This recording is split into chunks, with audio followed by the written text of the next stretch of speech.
अस्सलाम वालेकुम। Welcome to एमरात। दोस्तों, रिसेंटली जब से ट्रंप ने इंडिया पर 25% टैरिफ लगाया है और उसके मुकाबले में यूएस की ट्रेड डील पाकिस्तान के साथ साइन हो चुकी है, उसी दौरान ये चीज़ भी हमने देखी कि इंडिया ज़्यादा मूव कर रहा है SU-57 की तरफ और रशियन वेपन्स की तरफ, और अमेरिका तो इस चीज़ को बिल्कुल भी अलाउ नहीं करेगा।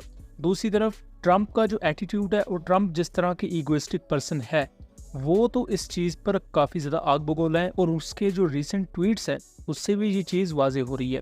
ट्रंप ने ये कहा है कि पाकिस्तान में जो ऑयल रिजर्व्स हैं उनकी एक्सप्लोरेशन को लेकर यूएस कंपनीज पाकिस्तान गवर्नमेंट के साथ मुआहदे साइन करेंगी, और पाकिस्तान से जो ऑयल रिजर्व्स निकलेंगे उनसे ना सिर्फ पूरी दुनिया में एक्सपोर्ट्स होंगी, बल्कि ये भी हो सकता है कि पाकिस्तान अपना तेल इंडिया को बेचे।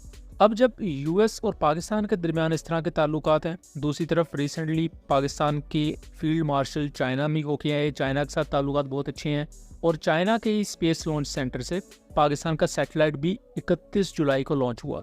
तो यूएस और चाइना इस वक्त पाकिस्तान के साथ खड़े हुए नज़र आ रहे हैं। इंडिया में उसको लेकर काफ़ी ज़्यादा परेशानी, फ्रस्ट्रेशन है। यहाँ अब कुछ रिपोर्ट्स आ रही हैं कि पाकिस्तान को AIM-120D long range BVR missile की ऑथराइजेशन मिल सकती है। यानी कि करंटली पाकिस्तान जो AIM-120C मिसाइल्स अपने F-16 पर यूज़ कर रहा है, ये बियॉन्ड विजुअल रेंज मिसाइल्स है जिनकी रेंज 105 किलोमीटर है। तो पाकिस्तान को उसमें एक अपग्रेड मिल सकती है। एयर टू एयर कॉम्बैट में ये अपग्रेड पाकिस्तान के लिए इस वक्त बहुत ज़्यादा अहम है।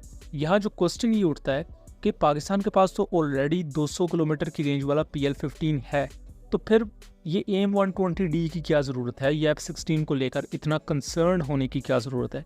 करंटली ट्रंप कोई पाकिस्तान की फूफा बेटा नहीं है, वो पाकिस्तान को एज अ बेट के तौर पर यूज़ कर रहा है कि पाकिस्तान के साथ भी वो ताल्लुकात अच्छे रखना चाहता है। लेकिन दूसरी तरफ आजकल पाकिस्तान के हक में ज़्यादा बयान देगा ताकि इंडिया को प्रेशराइज करे, और इस तरह वो इंडिया को अपनी टर्म्स पर टेबल पर लेकर आएगा।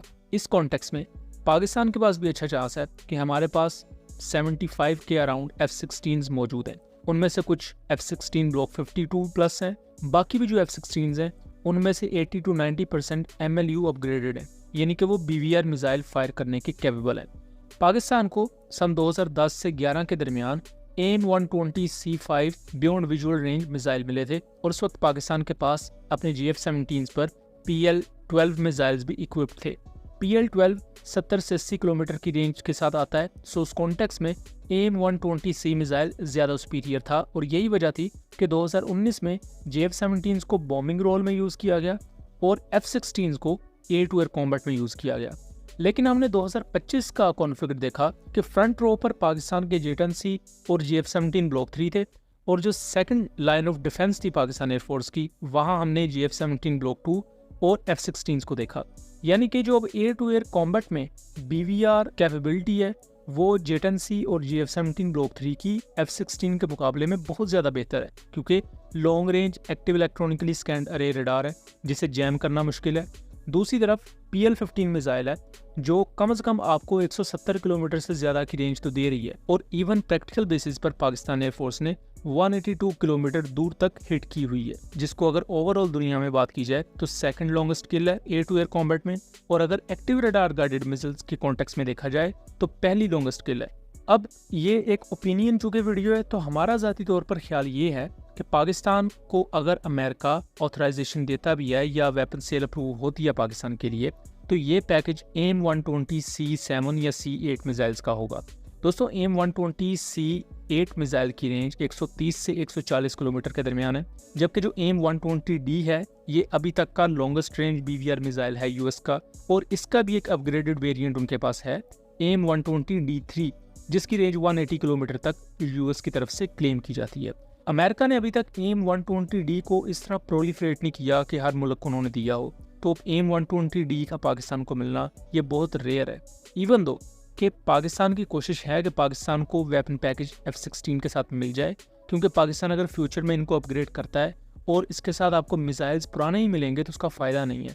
आपके पास बेशक JF-17 ब्लॉक 4 भी आ जाए, लेकिन आप उस पर पुराने PL-10 मिसाइल्स यूज़ करते हैं तो उसका फ़ायदा नहीं। सेम हम जैसे इजिप्ट और इराक की एयरफोर्स को और बाकी बहुत सी एयरफोर्सेस को देखते हैं कि बहुत अच्छे एयरक्राफ्ट हैं, बड़ी ताकतवर एयरफोर्स है ऑन पेपर, लेकिन एयरक्राफ्ट पर लगने वाले जब मिसाइल्स ही नहीं हैं तो वो किसी काम के एयरक्राफ्ट नहीं रह जाते किसी भी कॉम्बैट सिनेरियो में, वो उल्टा आपके ऊपर लाइबिलिटी बन जाते हैं। तो यहाँ अहम चीज़ है कि पाकिस्तान को डिप्लोमेटिकली इन चीज़ों को लेकर चलना पड़ेगा। और पाकिस्तान के फॉरेन मिनिस्टर ने यहाँ कहा भी है कि पाकिस्तान, चाइना और यूएसए के दरमियान एक ब्रिज का काम करेगा, क्योंकि पाकिस्तान के ताल्लुकात दोनों से अच्छे हैं।